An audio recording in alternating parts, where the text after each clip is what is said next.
नमस्कार, मी गणेश आचवल. स्वामी कृपा क्रिएशन्स या युट्यूब चॅनलमध्ये तुम्हा सर्वांचं मनपूर्वक स्वागत. आपण आलोय गुढीपाडव्याच्या शोभायात्रेत. 7 प्रभावरची साधी माणसं अर्थात साधी माणसं मालिकेतली साधी माणसं आकाश आणि शिवानी माझ्यासोबत आहेत. आकाश, सर्वप्रथम मला जाणून घ्यायला आवडेल, गुढीपाडव्याला शोभायात्रेत सहभागी होताना काय वाटतं?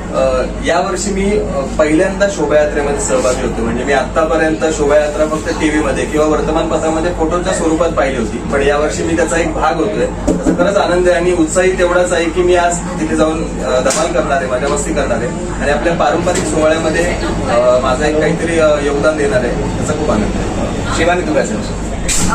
आपल्याला सगळ्यांनाच माहितीये की मुंबईकर थांबलेले असतात दरवर्षी या शोभायात्रेचा एक भाग व्हायला, आणि तशीच मीही थांबले होते. कारण माझा तर जन्मच गिरगावातला आहे आणि माझी आई गिरगावची आहे. त्यामुळे या ज्या गल्ल्या आहेत तिथे जिथे शोभायात्रा होते त्या आम्ही खूप फिरले.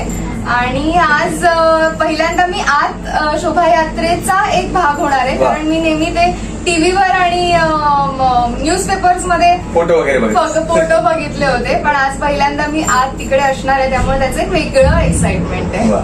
नवीन वर्षाचा एखादा संकल्प असा अजून तरी काही केला नाहीये, पण मी आज करण्याचा तो नक्की प्रयत्न करेन आणि आज प्रयत्न करून तो उद्यापासून फॉलो करण्याचा अट्टास असावा आणि तो व्हावा माझ्याकडून, एवढीच अपेक्षा आहे. नक्कीच. तुझा संकल्प? आता जे आकाश म्हणाला ना की तो फॉलो करण्याचा अट्टाहास असेल, तसं माझ्याकडनं होत नाही. ते फॉलो होत नाही, मी विसरत जाते. कारण आपल्या ज्या डे टू डे ऍक्टिव्हिटीज असतात त्यामुळे ते सगळं विसरलं जातं. त्यामुळे मी खूप सोपा हे करणार आहे की मी पाणी पिणार आहे. उन्हाळा सुरू होतोय, त्यामुळे मला वाटतं माझ्या बरोबर तुम्ही सुरू करा. एक अलार्म लावून ठेवा फोनवर, पाणी प्या पाणी प्या पाणी प्या आणि दिवसा 3-4 लिटर पाणी प्या.